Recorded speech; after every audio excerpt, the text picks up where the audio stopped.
Welcome everyone to Cruise on Kayfabe. I'm Mongo, and today I am here with every member of The Undone here in Youngstown, Ohio at Westside Bowl.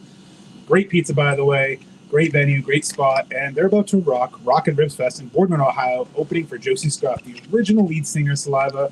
They were gracious enough to sit down today, answer some serious questions, but also, Brian knows there's some wrestling fans here. It's time to play the game. There's also going to be a little bit of fun questions after, so first and foremost, I want to give everybody a little drink because I want to be nice. So first, I don't really know the other guys, so I got you some water because I didn't want to insult you. So at least just get you some water because I didn't really know too much about you. Brian told me about Max though. He's a bro, so I got you a. Oh, I gave the wrong one. That's supposed to be Max's warm beer. There's some. Thank you very much. It's Miller time though, baby. It's always Miller time. I heard you had some problems pooping, so I got you insured. Absolutely. Absolutely. And Brian, I know you're a basic bitch, so you get a prime. Damn right. Oh, he is too. He won't drink anything else. You think I won't drink this like a champ? I'm gonna. I got 3 more of them for you. I was gonna say there's a bunch of them. All right, so I guess You're the coolest. So I guess first and foremost, if you guys want to kind of just go around, grab Mike, introduce yourselves, kind of give a little bit of history of what got you into music and what you do in The Undone. My name is Brian. I play the lead guitar. I've been playing music for a little over 20 years now. I started doing it just because I grew up around music. I've always wanted to do it. Didn't think it would be an actual thing that I could do.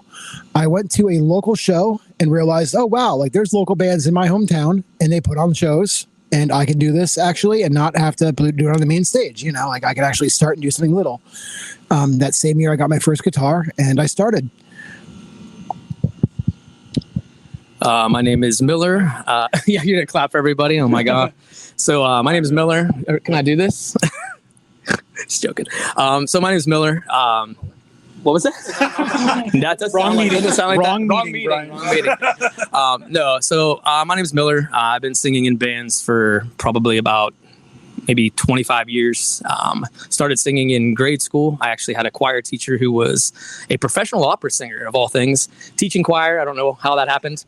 But I took choir and a couple classes in, she pulled me aside and was like, you know, you can really sing. And I found out she sang for the Pope and all these crazy things. And so I got to work with her for a while. And I had my first band when I actually started. I was like late high school, actually. I started a band and kind of did a couple bands in the late 90s into early 2000s, then took a hiatus. And Brian reached out 2 years ago and was like, hey, you know, you want to sing for our band and try to help get things going. And it's like, yeah, absolutely. I'd love to do it again. So that's how we got here. Awesome. Hi, I'm Max. Like I said, I play the bass for The Undone. Pretty much, you know, my music career started, you know, probably about 20 years ago, you know, working with, you know, some really good mentors of mine, started teaching me little things. I would start picking up things here and there. And, you know, by the time you know it, I just fell completely in love with it. My father was a huge integral part of, you know, what I'm doing now, because everywhere I went with him, we had 93.3 to Wolf on the car, in the car, or, you know, we were always listening to something. You know, he was always showing me like, hey, listen to this, and it just stuff that stuck with me. And then once I picked up a bass, you know, I found Brian over here, who was nice enough to you know, take a flyer on me, and, you know, ever since then, you know, I fell in love with The Undone, and, you know, I can't wait to play this show tonight, and, you know, love my brothers here. So I'll get this one in circulation now. I'm Seth. I play drums for The Undone. My love for music started back when I was about 2 years old. And when MTV was still a thing, and NSYNC, the boy band, was a thing. I fell in love with their songs. My parents just constantly kept playing them for me, and I would just always dance. And then, you know, as I got older, my dad's like the biggest Van Halen fan of all time. He's just, loves Van Halen. He loves Van Halen. So I grew up listening to a lot of classic rock, you know, Van Halen, Motley Crue. Then, you know, even some heavier stuff like, you know, Metallica, Black Sabbath, stuff like that. So I owe all of that to my mom and dad. And then I started playing drums when I was 10. 27 now, so 17 years. And it's taken me all across America. being on drumline in high school, and then just playing a bunch of local shows, playing a bunch of shows, nationally and stuff. And then a month and a half ago, that all led me to these wonderful gentlemen. Yes, I'm very new to this band still, but I get along with these guys great. I'm so happy my path led me to them, and it's just been a blast so far. Your second show. I'm Johnny or Mike, whatever you can choose. I've been playing. Well, I play guitar. I've been playing since middle school, high school. Me and Brian had a band when I was still in high school, and yeah, I don't know. No, that's okay. It's always hard to be on the spot with a microphone and say when you have the instrument on your chest. I get it. I should give a shout out real quick to my dad because everybody else did. And I realized my mom used to work nights. And so my brother and I would be home with my dad. And every night after dinner, he would put on music. And that was probably why I got into the rock genre. I remember the first CD he ever bought when he got his first CD player was Scorpions Live. And to hear that guy just wail and hear his vocals, like that was, so my dad played a big role in that too. So I just want to get that out there. Slipped my mind. That's not a bad thing though. You got to be a musical influence on the next generation, so that way we don't have to listen to certain artists that just use nothing but AI or EDM to make a computer and not actually put the work in with the talent. And that's one thing you guys have. Every single one of you guys has talent. I mean, you said this is your second show, and you're playing in front of 10,000 freaking people. Obviously, you must have talent.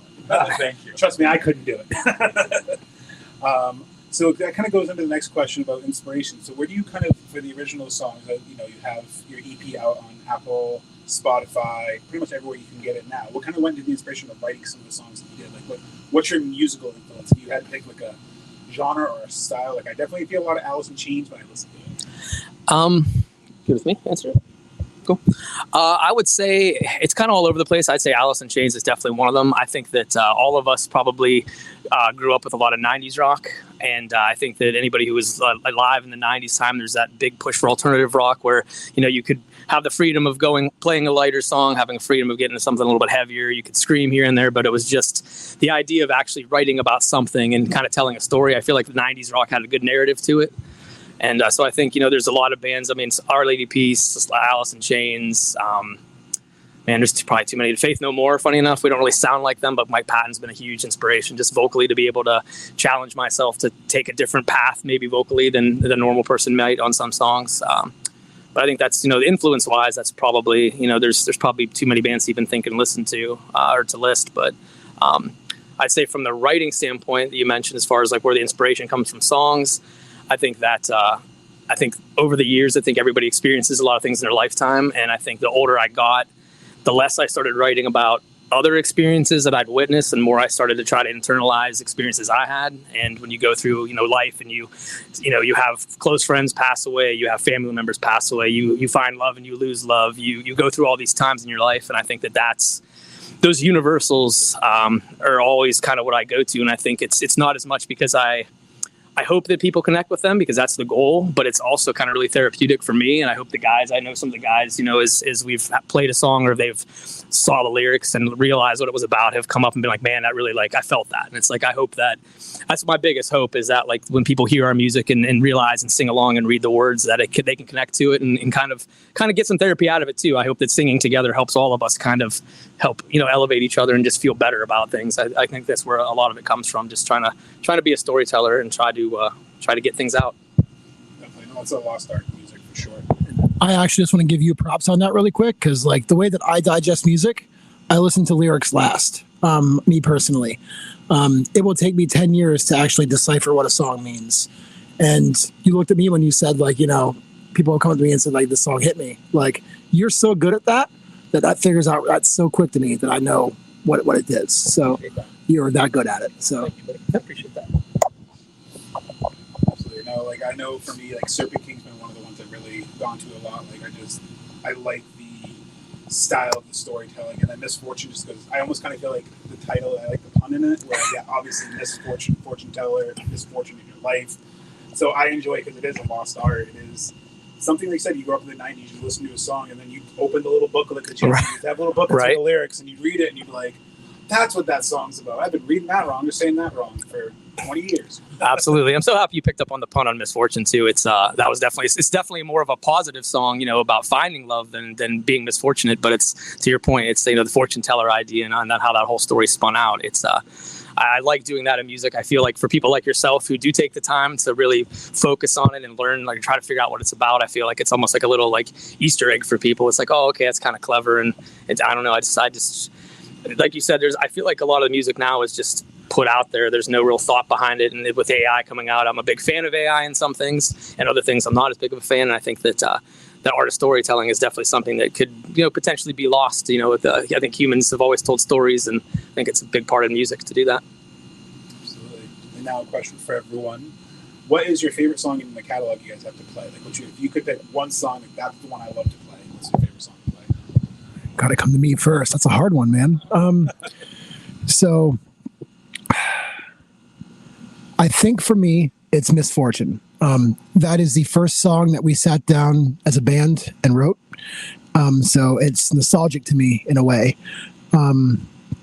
So every time I play that, I think about just that first time we got in the room and that first time that we did something, and that it takes me back. It means something to me. So I think mine's Misfortune, but I love all of our music. This is the only band I've ever been in. I think you said it too. This is the only band I've been in where I listen to my own band in my car, so I love all of our stuff, but Misfortune's my favorite one for sure.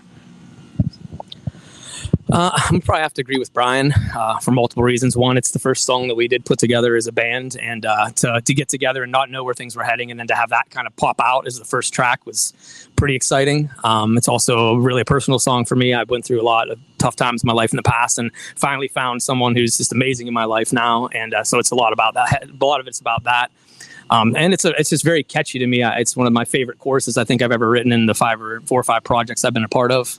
And to Brian's point, yeah, it's this is the first project I think I've ever been in that all the songs I actually enjoy. I think a close second would probably be How to Breathe. It's a newer one of ours. We haven't got it recorded in the studio yet. There's a demo floating around out there, but yeah, I think it's just there's something about that song, and I think a lot of it has to do with the rhythm section that Seth's brought to the table with it. It's very punchy, and it's a little bit different than some of our other tracks, so I really enjoy playing that towards the end of the set. But yeah, Misfortune's probably my favorite.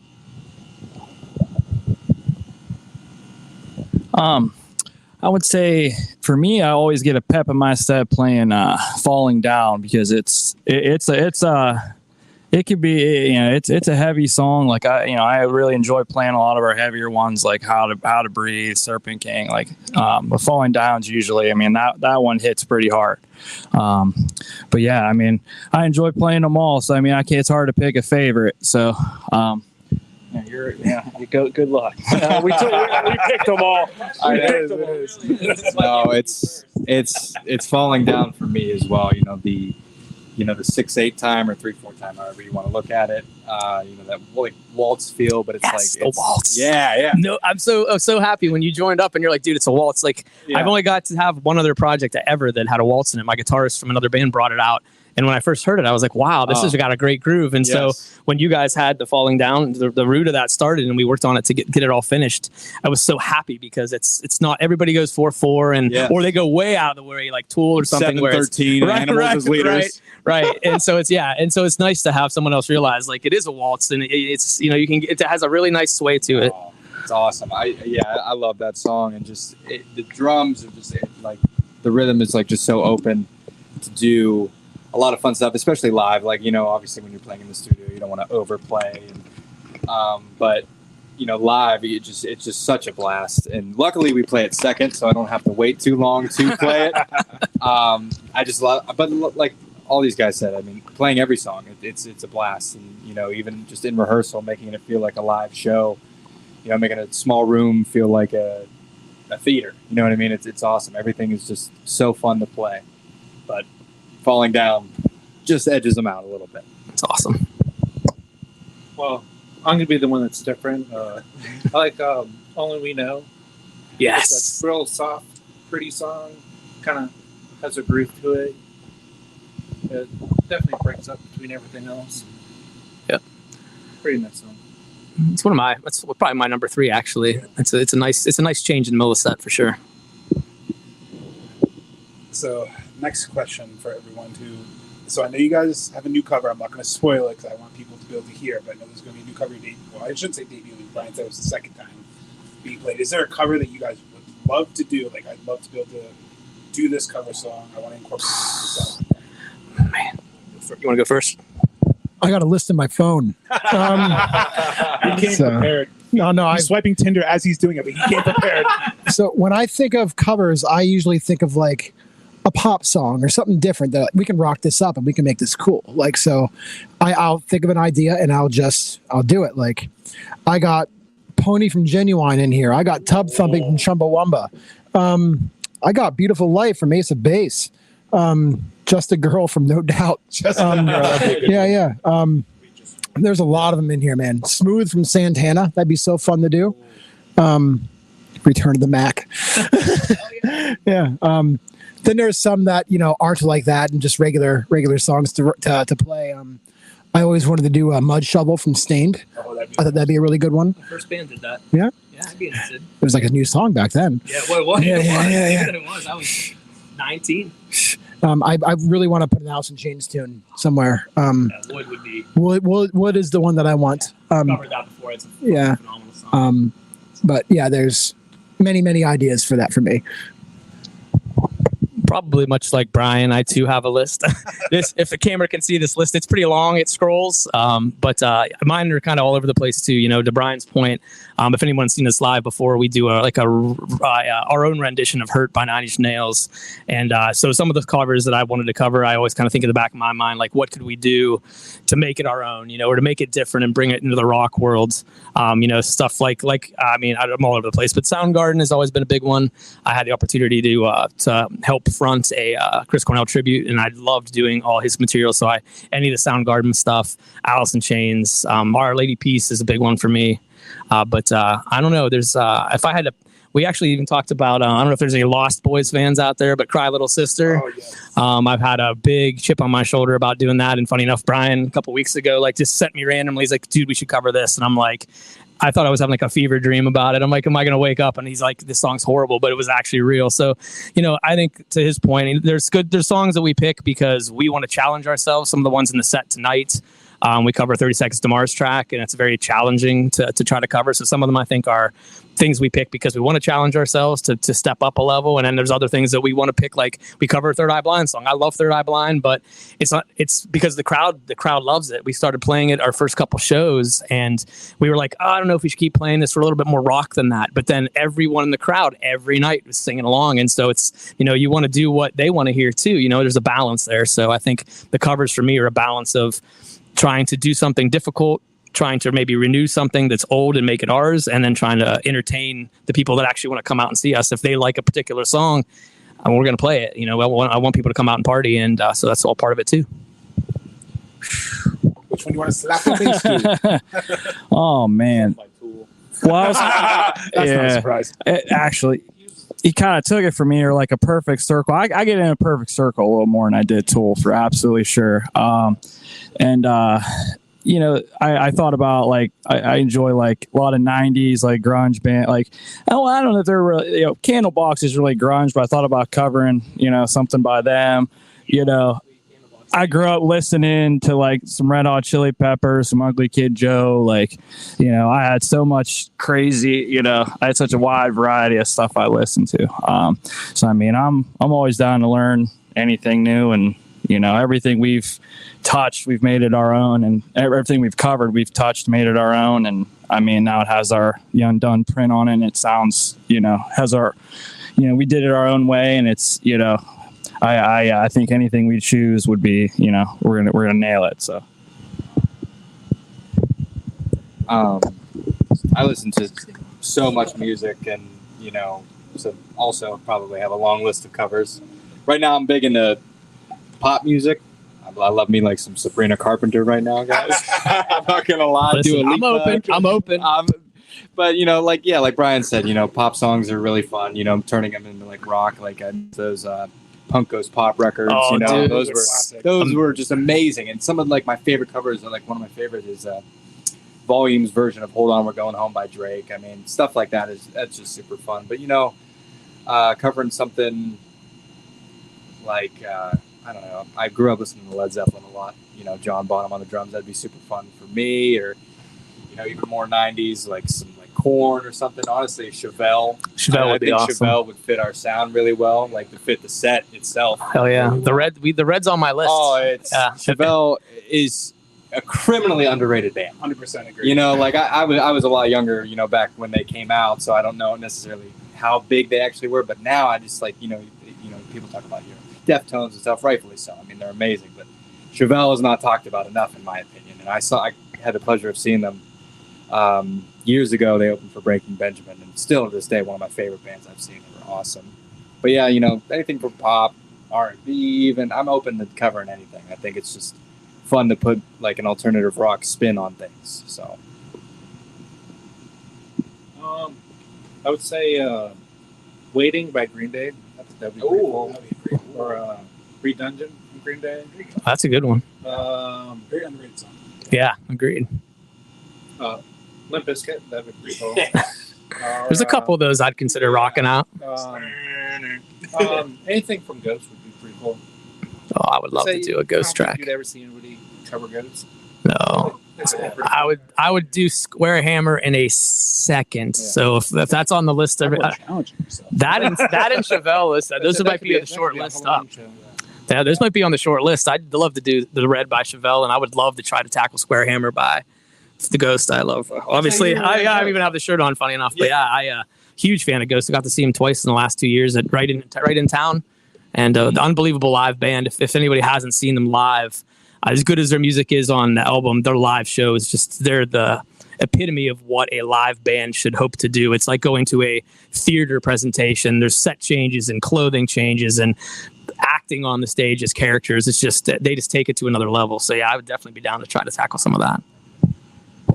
Special mention too, you were talking about, you know, you never see anyone covering Ghost, you know, and stuff like that. A band you never see anyone cover that I think we could pull off would be like a Linkin Park. Or something like that.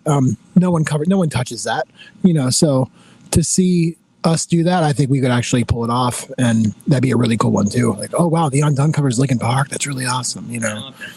I think that'd be one of them. Absolutely. Especially like you said with the stage presence, because when you're trying to introduce yourself to a newer crowd, it's great to have obviously your own stuff, but having a cover that someone can get, because then they can get your sound, get your feel, and then when you throw in your own stuff, they can rock out. I think that's a good.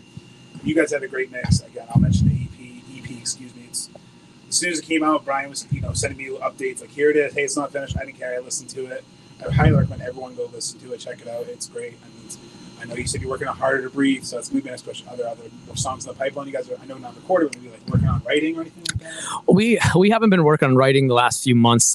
We found out about this about 8 months ago, the show tonight at the Ribs and Rock Fest. And so we really put a lot of effort and time into trying to prep ourselves and step up our game for that. And then, as Seth had mentioned, we had a member decide to kind of walk away from the project, which it's totally understandable. But at that point, we had to kind of pull our resources. And I had played with Seth in an Incubus tribute and a Deftones tribute not too long ago that he played the drums on. And he was just a phenomenal drummer up there. And so we really spent a lot of time just trying to get up to speed with, hey, we just lost a brother, we lost a member of the project. So how do we find someone to step into those shoes, and then B, get to be where we need to be in such a short amount of time, where we knew that this was on the radar, we knew the show was here. So we have a plethora of material that we've started with. The writing process is kind of weird in this project, but in a really good way. We kind of Johnny kind of starts off with kind of coming up with some riff ideas, and then we kind of take them into the studio, massage them a little bit, and we write from the inside out. We write choruses first, and then we write the rest of the song after that, because my feeling in the previous projects I was in for about 10 years was that you start writing in a room together and things are chaotic, and it causes a lot of argument, it causes a lot of unnecessary stress. It's hard to write when everybody has different opinions on maybe where it should go. And so I think we kind of each of us kind of bring in a piece of it.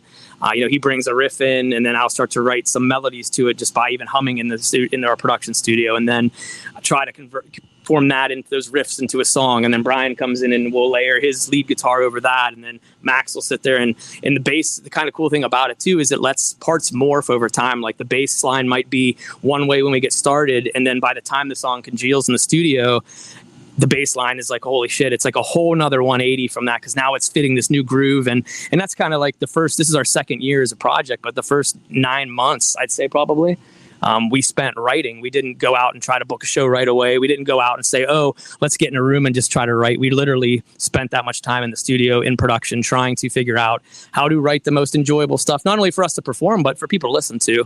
And I think, your comment about the covers is a big one for us too. Like, I know a lot of people who are in original bands turn their nose up at the idea of doing a cover, or, oh, well, they're just a cover band. But some of the bands I've seen that were just a cover band were some of the greatest musicians I've ever seen, because they're covering the hits of your lifetime that are some of the best bands that were in that genre. And so, to automatically just assume that a cover band is not a good band is kind of a weird assumption for me to hear. But I think our mix of of originals and then the covers we pick, like even the EP, we did a Placebo cover, and that's not a band that a lot of people know, but Every You and Every Me, Every Me, Every You, I always get it backwards, but that's a great song. I love that song. I love Placebo as a band. So I think we picked some different things, so yeah. Well, everyone wants to hear Simple Man by Shinedown. I feel like people forget it's by Leonard Skinner originally, right, you know what I right. mean? Yeah. Because Shinedown's cover of it is just so dang good. Right. Honestly, I'll say hot take. I think it's better than Skinner. I agree. It's kind of controversial, but I'm just saying. Hey, I love Skinner. I'm just going to shake my head. I'm a Dire Maker fan, though. I mean, I like me some Zeppelin. Oh. Shinedown, that boy can sing. Yeah, absolutely. So now, obviously, the whole big thing of Rips and Rock is you guys get to open for Josey Scott, the original lead singer, Saliva. We're all, Saliva fans. We all love that. I know Max and Brian are big wrestling guys too, so we're all doing the Batista. I know we sang that song, but what is everyone's favorite Saliva song? Ooh, I think that mine's probably not everybody else's favorite. I was obviously, when Click Click Boom came out, that was like a holy shit. Like, it's just a genre changing, morphing song. Like, that was, other artists started taking that kind of feel and turning that into their own songs. But I think mine was it My Disease, Your Disease. Your Disease is a good one for me. I think the chorus is just huge, and to come from, when you hear Click Click Boom as their first song, if that's your first introduction to Saliva, and then you hear Your Disease after that, for me, it like solidified the fact that this was a real good project that had the ability to do whatever they wanted, because I could see how some people would try to pigeonhole a band if you come out with like the Click Click Boom track, and then to follow that up with Your Disease like that, it was like, wow, these guys aren't like, the 90s is my favorite, but a lot of those bands were one-hit wonders. It's hard to write a lot of songs that people want to sing to. And so to hear that song get released after their first big one and be like, oh my God. And then, after that, to even hear the Nickelback Josey Scott combo song, there's not a single person that I know in my age group that doesn't hear that song and is like, holy crap, Hero is amazing. Like, it's just a great track. So I think, for me, it's Your Disease. At least we're on the same album. Mine is Superstar. No special reason. It's a fantastic song. The cool thing about Saliva is most of their songs are so heavy and fast and hard and kick you right in the stomach, but they can also go down and do like a Rest in Pieces, or something like that, to where they can, just like how we do Only We Know you were talking about, like, it really breaks it up, and they can really do like the slow stuff along with the heavy stuff. So yeah, Superstar is my favorite. I like all their stuff. I'm really excited to play the show tonight. Yeah, just to add on it for a second, I think that's the best description of like even our style of music. Like, some of our songs, the riffs are actually pretty heavy, the drumming is heavy, but we end up putting a pretty melodic twist on it vocally to kind of just pull it all together. And I think that was what really attracted me to Saliva in the first place, is that the songs are brutally heavy, but his vocal the chorus is just smooth out because the vocals, they do. And it's, so when we found out about this, it was a bit, we were just blown away, because it was like, man, this is a style that we just all really love. I'm going to go with After Me. That was like my anthem, like when I was in my room, like just mad, like 15, 14, I don't know how old I was, but that was just one song that stuck with me. And just, I always enjoy hearing that. And it's one of their heavier ones. But I enjoy it all. Like he said, Superstar Always was a really good one. But yeah, like I said, my dad would buy me all their CDs, and back, I don't know, CD, it might even been tapes for all I know, but so I grew up with an 8-track player. Okay, but yeah, it's Like I said, they don't really put out anything that I've ever disliked. So I mean, all their stuff. They're one of my favorite bands. So for sure. And can you do the Batista entrance? So Yeah, I got you. I got you. my muscles will never be that big, but Yeah, I got you. I got you on the entrance. My cliche answer is going to be Always, because that's the first Saliva song that I ever heard, and I just remember, that chorus. It was just so catchy. And I'm like, it would play on the radio like 93.3, and just driving in the car with my dad. He, turn it up. I'm like, man, this is a good. I don't know what's happening, but I like it. And we're playing with it. Yeah, pretty cool. And then my actual favorite is Saliva Jason. It's Hero. You'll never find a bigger Spider-Man 2 fan than me. I promise. And that is like one of my favorite movies of all time. Oh, it is. I need that movie injected into my veins. You know what I mean? Bury me in my casket with a DVD of Spider-Man 2. I love that movie, and then that song, and and Josey Scott's part in that. It's just a fantastic song. He's just such a talented artist, and has just written some outstanding music. I also think it's funny too. If you watch the New Guy, Click Click Boom was in the New Guy. Like when he shows up to the school and he's getting ready to like mess everyone up. Yeah, you hear Click Click Boom. So it's like 2 major Hollywood movies they get to go on. That's insane. Right. Absolutely. I would say my favorite one is Always, because it's the first wrestling pay-per-view I got was, I think, 2007, the Survivor Series. So yeah, I think that would definitely be it. Very nice. So now let's circle back. What does this moment mean to each of you guys to get to play with Saliva? I know Brian's kind of told me off air personally about what it meant to him being in the crowd. So what does it mean to you guys to now get to open for Saliva? So I'm going to tell this story on stage tonight too. Literally 20 years ago, the summer of 2004, Saliva played a rib festival just like this, about 20 minutes away from where we're at now in Niles, Ohio. Always was the big hit then. They were just coming out with Survival of the Sickest. I had just started playing guitar. I was at that show. I was in the front. I remember looking back, seeing that slew of people and just being like, man, this is cool. This is what I want to do. And 20 years later, I'm playing a rib festival with the singer from Saliva. So this is a very nostalgic show for me and a very cool show for me. I have gotten a hold of Josey and I have told him that story and he's aware of it. So the hope is that Josey watches us tonight. But yeah, it's a very cool night for me tonight. Tonight's a celebration in a bunch of ways. So it's really cool.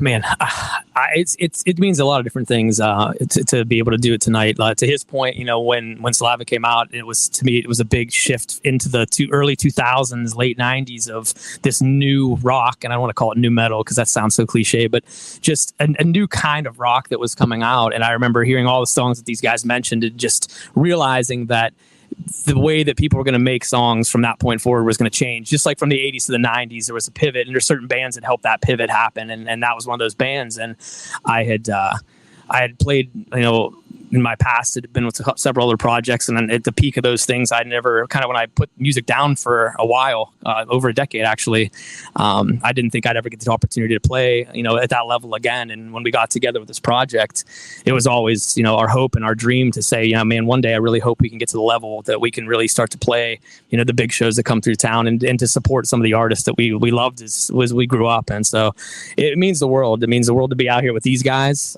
We've bonded over the last 2 years in ways that I never thought I'd bond with other musicians again, and to be able to deliver the set that we can deliver in front of our people that we've looked up to over the years playing music is it's an honor. And to be able to do it for our fans too, like everybody in town who's ever come to any of our shows is the reason why we're able to do this, and to know that we're able to take our show to the next level for them tonight, to be able to see us on a stage like this at a show like this is means the world. It's still, I don't think it's still kind of surreal, to be honest. I haven't been able to take it all in yet, and I'm sure that I'm getting a little shaky just thinking about it. I think that once we get up there tonight, it's going to be just a really great evening. It's a big deal for sure.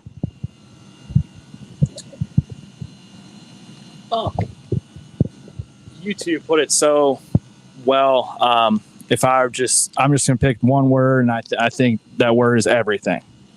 Like, it means everything to me. It means everything to us. It means everything. It really does. So, I mean, this would be the biggest thing, I've ever done, aside from, me and my beautiful wife and having 3 amazing children. This would be by far the coolest thing I've ever done. So, it means a lot to me in a different way, because I'm just very thankful that these 4 trusted me enough to, this is the biggest show I'm ever, have ever played up to this point, and I'm sure, them as well. I think the biggest show I've ever played was for maybe 1,500 people, which is still decent, but there's going to be several thousand here, to see Josey Scott. So that's a big responsibility to, back the band on drums. So that's why it means a lot to me that they trusted me with, literally a month and a half time pretty much to, learn the tunes. And so I'm just put in some work, buddy. Thank you. Yeah, Thank you. For sure. Thank you. That's on the record. He did more than learn the tunes. They're different songs now. And to your point about what's next, we have a couple songs in the works. But one of the things that is coming next for the full album is we are absolutely going to go re-record the whole entire album as a whole new piece. Seth put in a lot of work, and the songs, people who've come out to see our last show were like, wow, the songs sound so much different and so much more structured, and other compliments as well. And so we're looking forward to, we appreciate what you brought to the table in that short amount of time. I don't think that the songs have ever sounded the way they do now, and that's all in the positive direction. So yeah, I'm just so thank you guys for that, obviously. But I'm very thankful, because I've always just wanted to be a career musician, and to have 4 very talented guys, put their trust into you. It's just it means the world to me. So I'm very, very thankful. And opening for Josey Scott, that's pretty damn cool. Right. I mean, come on. Yeah. Not many people can say that. So I would say me and Brian been playing for 15 years. We played at Peabody's with Dope and Kitty. We were playing upstairs the same time that Kitty was playing, and there was the people that we brought were the only people that were there. So yeah, and you could see behind us. You could see Kitty behind us, and everybody's looking yeah, okay, yeah, you guys are doing pretty good. Move out of the way. So playing all these shows for kind of nobody kind of makes it feel worth it. I know you're 10,000 people. That's nothing to sneeze at. I know, just even getting to be a fan, it's gonna be cool being see people just rocking out. And I got a loud ass voice, so I'll get some undone chants. I'll get some chants going too. All 5 of you guys have busted your ass this moment. I talked to Brian. I don't think I've stopped talking to him since we met. And just watching, his growth, and then getting to meet the rest of you guys, watching your growth. I'm excited as a fan, a friend, a supporter to see you guys go out there, do your thing in front of all these people, and have all these new people discover the hard work, because I think your passion and your work shows, and it's going to show in your performance. So I definitely think you guys earned the spot. Don't let yourselves think any other way, and I can't wait for Josey to hear it too, because I know he's going to be like, holy shit, made the right choice here. So I think that overall, it's probably nerve-wracking, so I wanted to have some questions here, kind of lighten the mood, before we head off to you guys to load in. So I got some funny questions. It's kind of a little game. I don't know if you guys ever played the Who's Most Likely game, but this is kind of a question. So essentially, I'm going to ask a question: who's most likely, essentially, in the band to do this thing, and to see if you guys can answer. And it'll probably mostly be Brian, but I mean, let's be realistic. right. I mean, he's probably open to anything. So so who's most likely to either forget lyrics or a part during a performance? I'm probably yeah, right. Yeah, I will We're gonna take. break I up will before take the this blame. show. right. I'm probably the most likely to forget lyrics. I have a propensity to make up lyrics on the fly if need be. I get caught in the moment and caught in the crowd and caught in and everything. So if there's anyone who's most likely to forget lyrics, it's definitely me. I don't think anyone else has really forgotten parts when we've played, really. I think you guys never have play the same thing twice usually. Just I don't know. I could never. I don't think it's on purpose. I think it's just to keep things fresh and fun. Obviously, stick to the main groove. It's not so far out in left field that it's different. But Throw a blast beats everywhere. yeah, blast Right. beats all the time. Only we know just blast Yeah. beats. Yeah. Who's most likely to always be late? Probably me. I have a 2-year-old, and sometimes That's things fair. get really. He's the greatest dude in the world. But sometimes things get a little hectic, and I don't want to leave my wife right away. Like when things are crazy at home. So probably me. I mean, that's fair too, because you don't want to upset him. Exactly. That's not very fun. And absolutely, and most of us have kids too. Like I have 3, and it's like I get it. That you have there's a split there between work and fun and fun and family and everything else, and you have to keep that balance. This is all a big part of our lives, but it's been a family first affair since we've started. We've always been on that same page where in other projects in the past, someone has something family come up or an issue with the kid and people get angry. And to Seth's point, it's like, that's not what we're a family here. And so we support all of our families too. So it's a unique relationship I think we've built to realize that this is for fun. We're trying to do the best we can at it and get our music out to the most people we can. But at the same time, we're very family first, us being a family and our families being our primary family. So yeah, it's funny that's expected. Like it would be odd if he wasn't. He has the youngest of anyone here right now. All my kids are older than that. So, it's one of those things where tantrum phase, right? Yeah. Oh, boy. So is Brian actually. So Brian's actually in his tantrum phase too. Yeah. I am too. Every day. Band tantrum. The band tantrum. Oh, jeez. I am actually the only one here who is not married with kids. So, Getting that out, ladies. You yeah. heard it first. oh yeah, single high. Told you he's been on Tinder this whole interview. I am swiping, Tinder, swiping, Hinge, Bumble. forefinger in the swipes. Farmers only. Yeah. Yeah. I'm not quite sure about the farmers only. Yeah. Some people So- like porn. You know what? No judgment here. Judgment free zone. Absolutely. Planet Fitness in here. Yeah.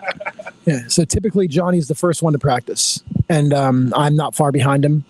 And then it's waiting around for the other ones, but it's again family first affair. It's fine. The other day Nick had to leave early because he had a family emergency. It happens. So we're all family, and that happens. So we're all here for it. So who's the prankster of the band? Damn it. I'm very new to this band. It's Brian. Yeah.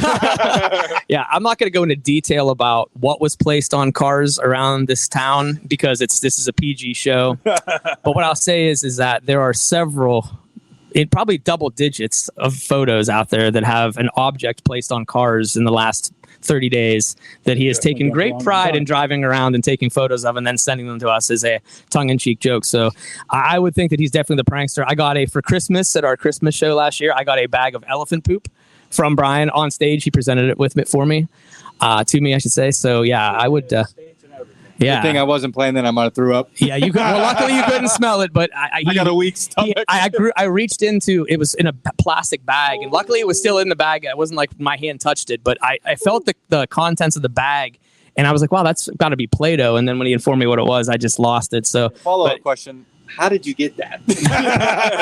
Poopsenders.com. I thought you went to like Cleveland ladies, Zoo and- this is the kind of man. This is why he may be single. So be prepared. He might send you poop. Or put things on your car that don't belong there. at your workplace. Their life is their families. My life, it's about having fun. It's making people laugh. I have a very close-knit group of friends, and I enjoy being that person that makes everybody laugh. The guy who's busting balls and just having a good time, and I enjoy being that person. So, yeah, that's what it's about for me. Just if I can make somebody laugh today, I'm having a good day. There's tattoos on my body that are funny just to make people laugh. So that's literally what I do. If I can make someone smile, I had a good day. He's like, yo, they're meaningful tattoos, and I got cheeseburgers. Yeah. I don't know if you really do, but I'm sure some of He you. has my initials on his body. I do. I do. How many times do you think Brian's gone and taken a fan that maybe you hang out with after the show? Oh. That says it all. Damn. Yeah. Woo! I mean, Like I said, I'm married new. man, so I don't. I'm I said new. Brian. That's why I made sure. Yeah, I said I know, the one you- single guy in a row. exactly. I'm not trying to get anyone in trouble. Like I said, I'm new, but something tells me it's quite a number. I don't shit where I eat, buddy. I'm good. All right. Well, I know you guys want to get loaded up and headed over to the venue, so I wanted to thank you guys for your time today. Like I said, I wanted to have a little laugh. Sorry, mainly at Brian's expense, but you knew I was coming out here for a reason, so you got to get back what you give out, which is roasting. So I appreciate you guys taking the time. I can't wait to see you guys play today. I'm going to upload more content on our YouTube channel as well. Hopefully I can get some cool crowd shots with my little GoPro that I got. So can't wait to share this with you guys. Make sure you guys are checking out wearetheundone.com to find all their music. Follow them on their social medias. Like, follow, share. The easiest thing you can do to support is just share their posts, like their posts, comment, boost that algorithm, help get them likes, help get them support. Appreciate you guys again. Appreciate everyone for listening today. So until next time, I'm Mongo. And remember, always keep the kayfabe.